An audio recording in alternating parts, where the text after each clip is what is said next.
Hi, welcome back to Ryker Rides, aka Spyder Rides. Today is all about spiders, and I've been asked to do this video quite a few times, and I'm finally getting around to doing it, so sorry for the delay. I'm going to be comparing my F3, which is a 2022 F3 Limited Special Series, to my friend Tony's. She has a 2023 RT Limited, so RTL. So I'm going to be talking about everything in regards to my heights in my inseam, which I am 5'3" and a 28-inch inseam. So let's get started. I'm going to talk about everything in terms of, there's been a lot of reviews. I'm not going to spend a whole lot of time on like the nitty-gritty kind of stuff, but I'm going to do it just like I've done my other review videos from the perspective of me sitting on it and how it is for riding it in comfort level for someone like myself. So we're going to get started. We're going to talk about, a lot of things are quite similar and some of them are a little bit different. All right, let's talk about seat height. Let's go over to the Spyder F3.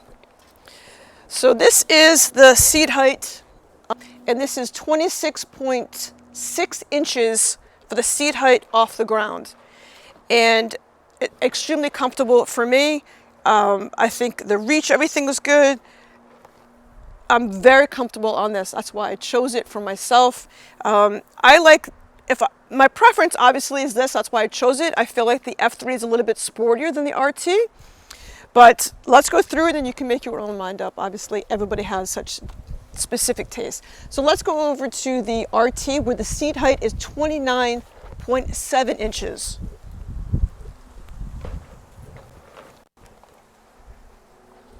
So at 29.7 inches, I am definitely higher up. This has more of a higher position while you're riding. I feel like I'm just, you know, my feet touch the floorboards, there's no question about it. But it is definitely a higher position. On the F3, I feel like I'm more in it, and this I feel like I'm more on it, if that makes sense. All right, next, so the measurements. The measurements for the RT, the length on this is 111.5 inches long, and the width is 61.2 inches. And the height is 57.6 inches. And then on the F3, everything is a little bit shorter. The measurements on that is 111. Let's go over to it. We'll keep going back and forth a little bit. Run my cameraman Steve around. So the measurements on the F3 is 111 inches long and 58.9 inches wide, and then the height is 48.9 inches. I'm pretty sure that's right. I'll correct it if I'm wrong, but I'm pretty sure the height is 48. So the height is a big difference. So 48.9 versus 57.6, which is a big difference between the F3 and the RT. So you're definitely higher up on the RT.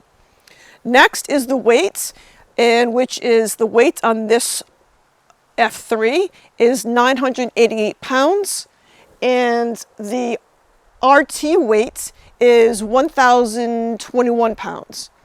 And obviously you're not going to be picking it up. It's not like you're going to drop the bike and have to pick it up, so the weight isn't that make much of a difference.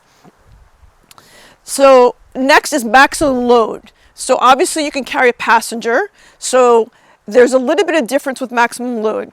On the F3, the maximum load is 449 pounds, and the maximum load on the RT is 491 pounds, or 494 pounds, I believe. So the maximum load is a little bit different, so you can hold a little bit more love on that one, I guess. Next is fuel capacity. They're really the same. Between the two is roughly I think this one might have 7.1 gallons, and I think that one is, I'm pretty sure, 7 gallons. So the fuel capacity is really the same. And they both take premium unleaded. and that is what's highly recommended. So you do have to put the more expensive gas in this, which everyone knows is not fun at the pump, but you want to take care of it, that's what you do. And you get approximately, this is very approximate because it goes by if you're going to be on the highway speeds or, you know, how much you're doing. But on a tank of gas, I've gone as far as 259 miles on a full tank of gas, which is great. So you're not stopping, as opposed to the Ryker, which has a much smaller tank, you're not stopping that often. You're stopping more when you're tired, more so than when you need to fill up with gas, which is great. Because if you're on a long road trip, that's what you want. Okay, towing capacity. They can both tow the exact same, which is 400 pounds. They both have the capability to add a tow hitch from Can-Am, and yet Can-Am sells actual trailers that you can pull behind your Can-Ams. You could pull behind your RT and your F3. They both tow. So again, that's 400 pounds of towing capacity. And another difference is ground clearance. Well, not a difference, actually they're the same. Ground clearance, they're both low to the ground, which is typical for Can-Am. They're not high up. You want a low center of gravity with it. And that is 4.5 inches off the ground. So I've gone over speed bumps. I've gone over lots of things. I've never ever, I can't say never ever, probably if there's a big dip in the road, you might hit it. But there's, you know, there's plenty of clearance to go over speed bumps and not hit anything. Let's talk CCs. So the CCs are the same for both, which is 1330. They both have the same Rotax engine. What else? Other things are horsepower is the same, which is 115 horsepower. The torque is the same. These are all like little details. The torque is the same at 96 pounds of torque. And they're both semi-automatic. They both have 6-speed transmission and with reverse, which is super awesome. That's probably my favorite feature, is just hit the reverse button and twist your throttle and get into any spot anywhere. It's not like you see these big motorcycles and the guys are trying to back into their spots and it's all clumsy. This is completely, it's not reverse assist, it's fully reverse. It's awesome.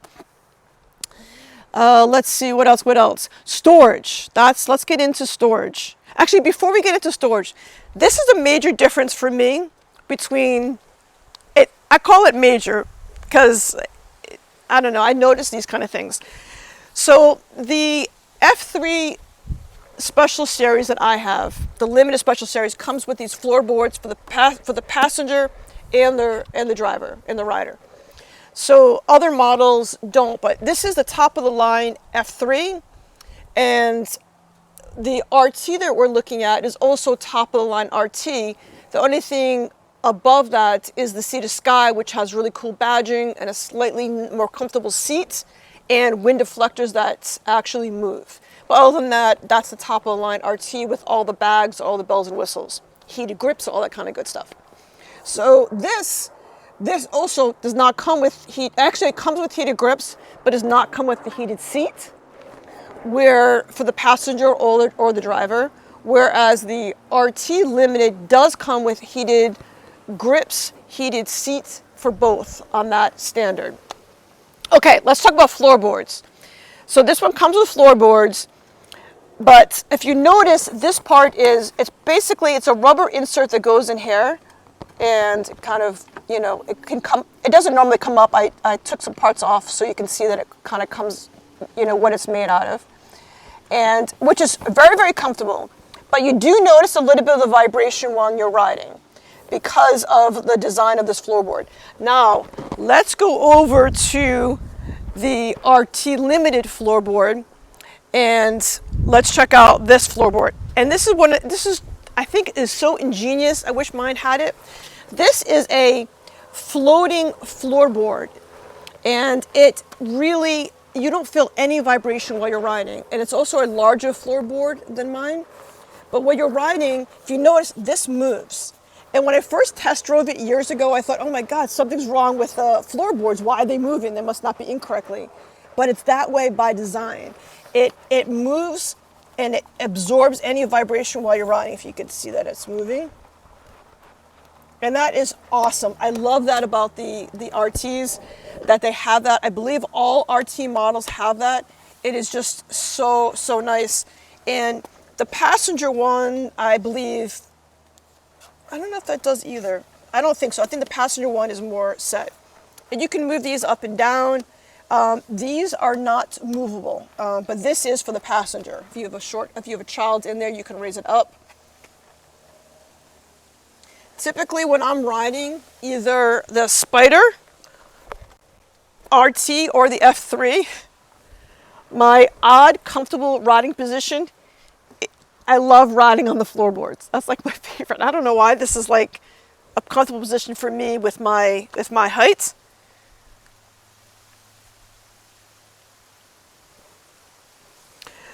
So another difference is the windshield. The windshield on the RT Limited is standard, beautiful touring windshield, and it has memory that it goes up and down as you're using it. How nice is that? That's so cool. So that's so nice. When you're riding, it blocks you, and then you could lower it when you're riding. If you don't want that right in your face, there's a button right on your instrument cluster. You could lower it. It's just, that is a really nice feature that you have here. So this is the button to control your, at any height that you want. Here's for your heated grips.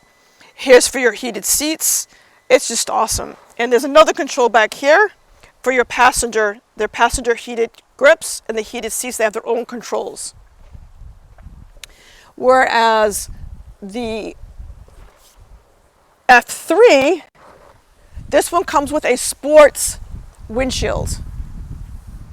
And it has some nice vents in here to get through. It is great. I take it. It's a nice curve to it, so it kind of just deflects the wind. I love it. But I'm also getting ready to swap it out and put on a touring windshield. So if you could get a view of me on this, when you're riding from the front, when you're riding, I am in my normal riding position, I am looking over the windshield, whereas on the Spyder, you're really looking through the windshield. So I love being able to look over a windshield. But the touring one, which I'll do a separate video on, is higher, so you're looking more through it, but it has a lot more wind deflection in terms of highway speeds. So they both have their pros and cons. Okay, big, major difference is storage. Storage on the F3 is 36.3 gallons of storage, which is a ton. I have a Ryker which has no storage except for a little tiny frunk. So I've added storage to it, of course, but this comes standard with all the boxes that you need, the side cases, and also the back trunk, and also the front trunk as well, or frunko, boot, or whatever you guys want to call it. So this is, again, 36.5 gallons of storage. And let me kind of walk you through it a little bit. All right, so this is your, and I'm going to do both. I'm going to open both of them to give you a comparison.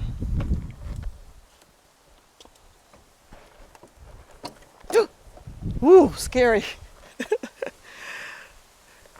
No trunks were hurt during the making of this video. Okay.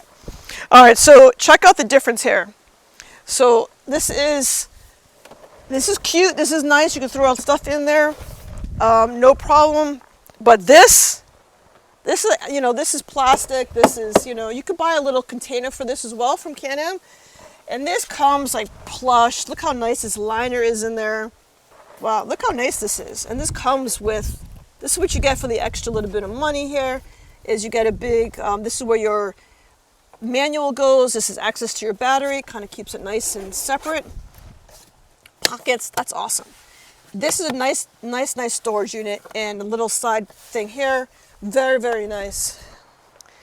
And then let's talk side cases.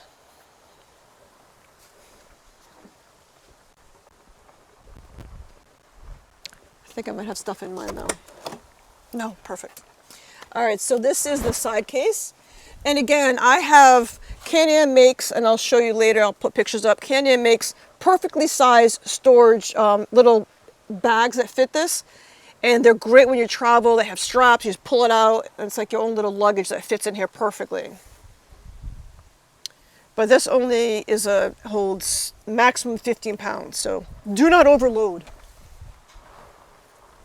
And then while we're here, I'll show you the trunk space on the F3. You could definitely fit a full-size helmet in here. All right, so you could fit easily one full-size helmet in here. If you have maybe a half helmet, maybe you could fit that in here too. Has USB ports in here for extra charging.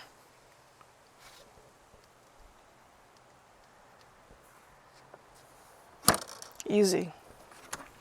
So I'm going to take my helmet for size, so for kind of scale, I'm going to show you on the other ones as well. So this does not fit in there. You can't close that on the F3.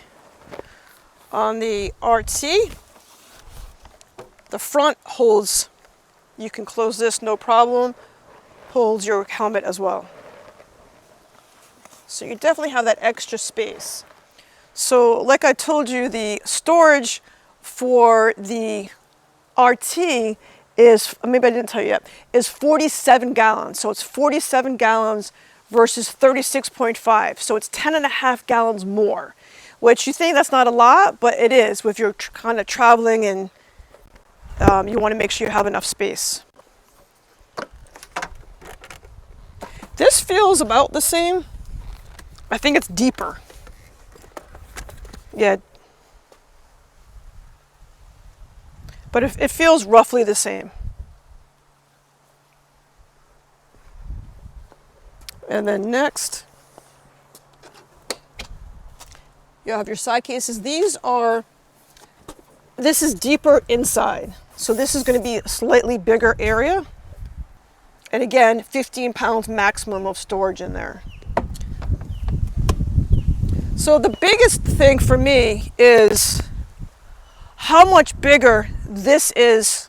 The front area on this makes a huge, huge difference. And Can-Am makes these awesome suitcases that you can get for your RT that you cannot get for the F3. And they actually have wheels. I've made a video on it before. I'll post a link to it. And it's like a small suitcase that's custom made for the RT, and it has a handle and wheels. You can wheel it in. It's so cool. I love that. Anything that's custom made for something to fit, it just works so perfectly. So the big differences to me are the size of the RT is really, really a big difference. And so it depends what you're looking for. If you're looking for long-term riding and you're a couple, the back seat, if you have a passenger, the back seat on the RT, and I'll sit on that one as well, the back seat in the RT for me is much more comfortable, especially if you add armrests, which that you can get. I feel like it's such a more comfortable ride. Just the way it hugs you, everything about the RT seating for the passenger to me is more comfortable. Don't get me wrong, the F3 is very, very comfortable for a passenger. I've ridden on both, and I feel like this one is more comfortable. It's a wider seat, you have more space. So you've got the big differences of the sizing, the storage capacity, the big windshield that goes up and down based on if you want wind in your face or if you have rain, however you want to do it. The heated seats that come with it is another major difference. But they're both amazing, amazing machines. So you obviously can't go wrong with either.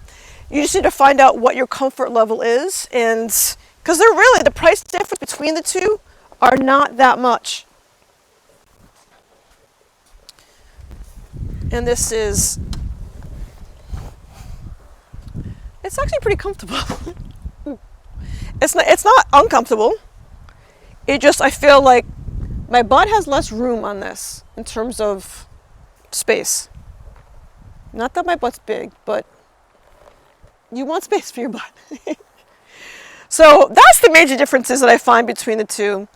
So if you have any questions or comments, listen below, or if you have any videos that you'd like to see me do, head over to my website and there is a section to contact me, and I'd love to hear from you. I'd love to hear about what videos you'd like to see me do next. Whether it be installs or comparison videos, let me know. And my website address, in case you don't know, is rykerrides.com or spyderrides.com. So thank you all for watching. Have a wonderful afternoon and stay well, ride safe, have fun.